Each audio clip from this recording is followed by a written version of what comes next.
Nobel prize পেয়েছিস কিনা সেটা বল আগে। আরে, তবে আর কিসের বড়াই। ছ্যা ছ্যা ছ্যা, এক্কেবারে অপদার্থ। দিনে 10 ঘন্টা বিজলি নেই, শ্বাস টানলে ধোঁয়া ধুলোয় প্রাণ অতিষ্ঠ।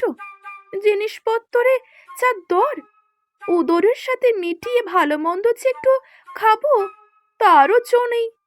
ধুর ধুর ধুর, সব অপদার্থ। পড়াশোনায় আমি ছিলাম রীতিমতো ভালো। আমাদের এফএ এন্ট্রান্সের যুগ শেষ হয়ে ম্যাট্রিক চলছে। পরীক্ষায় বিশ্ববিদ্যালয়ে থার্ড হয়ে বিজ্ঞান পড়ব বলে চলে এলাম কলকাতায়। তারপর হোস্টেলে থেকেই এমএসসি পর্যন্ত পড়ে পদার্থ বিজ্ঞানে ফার্স্ট ক্লাস ফার্স্ট হয়ে চলে যাই আমেরিকায়। শেষ পর্যন্ত গবেষক হিসেবে আমার বেশ খ্যাতি হয়। শিকাগো বিশ্ববিদ্যালয়ে অধ্যাপক ও গবেষণার কাজ আমি একসঙ্গে চালাতে থাকি। বাইরে থাকার কারণে সেজু কাকার সঙ্গে যোগসূত্র প্রায় ক্ষীণ হয়ে এসেছিল। একবার, তখন আমি সবে অধ্যাপনা শুরু করেছি, মার চিঠিতে এক অদ্ভুত খবর পেলাম, সেজু কাকা নাকি ফিল্মে অভিনয়ের সুযোগ পেয়েছেন। এখানে বলি, সেজু কাকার সঙ্গে স্বামী বিবেকানন্দের চেহারার একটা সাদৃশ্য ছিল। দেহের গঠন মোটেই এক নয়। সেজু কাকা ছিলেন 5 ফুট 6 ইঞ্চি, তবে নাক চোখ মুখের সাদৃশ্য সকলের চোখেই ধরা পড়ত। পরমহংসদেবের সম্বন্ধে একটা ফিল্ম তোলা হবে এবং তাতে বিবেকানন্দের ভূমিকা আছে খবর পেয়ে সেজু কাকা নাকি সরাসরি প্রযোজকের সঙ্গে দেখা করেছেন এবং ইচ্ছাও প্রকাশ করেন। চেহারার মিলের জন্য পার্টটা পেতে নাকি তার কোনো অসুবিধাই হয়নি। কিন্তু সপ্তাহখানেক বাদেই আর একটা চিঠিতে জানতে পারলাম কাকা নাকি ছবি থেকে বাদ হয়ে গেছেন। আর হবেন নাই বা কেন? ঘর বন্ধ করে প্রাণপণে পাঠ মুখস্থ করা সত্ত্বেও 1 নম্বর দৃশ্যে রামকৃষ্ণের কথার উত্তরে বিবেকানন্দের মুখ থেকে যদি 3 নম্বর দৃশ্যের উত্তর বেরিয়ে পড়ে, তাহলে আর তাকে দিয়ে কিভাবে কাজ চলে? অর্থাৎ ফিল্ম অভিনেতা হিসেবে তিনি যে অপদার্থ, সেটাও সেজু কাকা প্রমাণ করে দিয়েছেন। আমার যখন ঠিক 48 বছর বয়স, তখন শিকাগোতেই আমার ছোট ভাইয়ের একটা চিঠিতে জানি সেজু কাকা এক সাধু বাবার শিষ্য হয়ে কুয়েটে চলে গেছেন।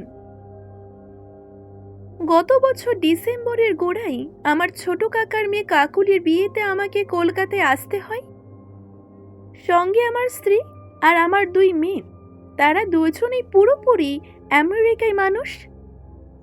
ইতিমধ্যে সেজু কাকার কোনো খবরই পাইনি, তাই কলকাতায় এসে যখন শুনলাম তিনি শহরে আছেন এবং বহাল তবিয়েতেই আছেন, তখন স্বভাবতই তাকে দেখার জন্য আমার মনটা ছটফট করতে লাগলো। আমার বয়স তখন 60, তাই সোজা হিসেবে সেজু কাকার 90।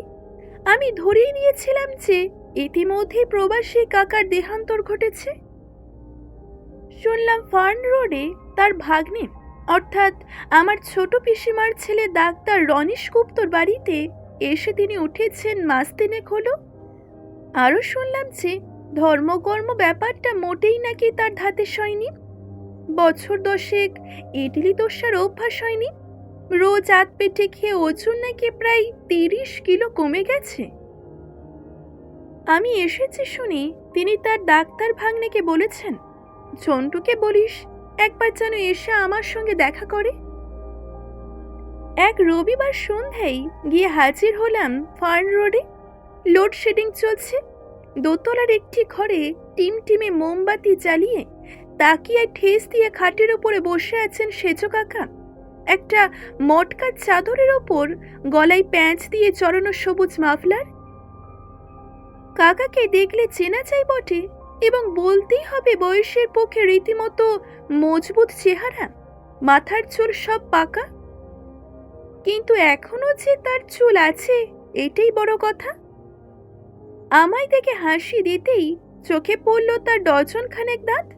আর যখন কথা বেরোলো, তখন দেখলাম গলার স্বর ক্ষীণ হলেও কথার বেশ তেজও আছে। এই তেজ কাকার মধ্যে আমি আগে দেখিনি কখনো।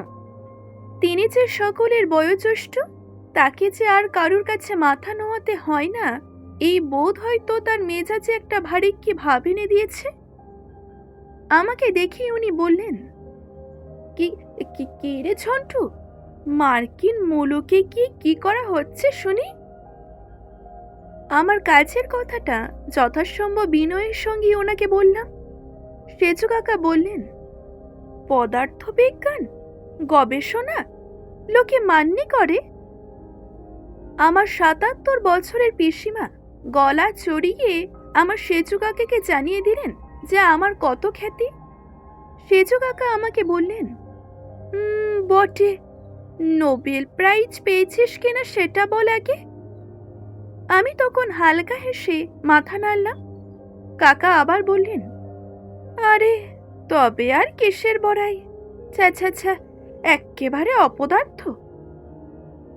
আমি এই গুতোর ঠেলা সামলাতে না সামলাতে সেজো কাকার বাক্যস্রোত আমাকে নাকানি চোবানি খাইয়ে দিল। কাকা বলে চললেন, তুই তো যা হোক ভিন মুলুকে পালিয়ে বাঁচলি। আমি ভাবলুম কলকাতায় গিয়ে একটু স্বস্তি মিলবে, জীবনের শেষ দিন কটা, তবুও কিন্তু আপনজনের সান্নিধ্যে কাটবে আর কি করে? এসব কি হচ্ছে বলতো? আমার পাঁজরের সব হাড় বার করে দিয়েছে। দিনে 10 ঘন্টা বিজলি নেই, শ্বাস টানলে ধোঁয়া ধুলোয় প্রাণ অতিষ্ঠ, জিনিসপত্রে যা দর, উদরের সাথে মিটিয়ে ভালো মন্দ যে একটু খাবো তারও জো নেই। ধুর ধুর ধুর, সব অপদার্থ। সেই দিন বুঝলাম সেজো কাকার ওপর থেকে আমার পুরনো টানটা এখনো যায়নি, কারণ তার কথাগুলো শুনে আমার মনটা প্রসন্ন হয়ে উঠল। মনে হলো আমরা বোধহয় এতদিন ভুল করে এসেছি, উল্টো ভেবে এসেছি। আসলে কাকা দিব্যি সুস্থ স্বাভাবিক মানুষ, বরং আমরা শুদ্ধ দুনিয়াটাই অপদার্থ। কিন্তু কথাটা যে ঠিক নয় সেটা সেজো কাকাই প্রমাণ করে দিলেন কয়েকদিনের মধ্যেই। এক সকালে ছোট পিসিমার বাড়ি থেকে ফোন এলো যে সেজো কাকা ভোররাত্রে ইহলোক ত্যাগ করে চলে গেছেন। আর যাওয়ার দিনটাও মোক্ষম বেঁচেছেন কাকা, কারণ সেই দিনই সন্ধ্যার গোধূলি লগ্নে আমার ভাগ্নির বিয়ে। এখানেই শেষ করছি গল্পটি। এই গল্পটি যদি ভালো লেগে থাকে অবশ্যই একটি লাইক করবেন, শেয়ার করবেন এবং কেমন লাগলো জানাতে ভুলবেন না। আর আগের পর্বটি শুনে না থাকলে অবশ্যই শুনে নিন। ধন্যবাদ।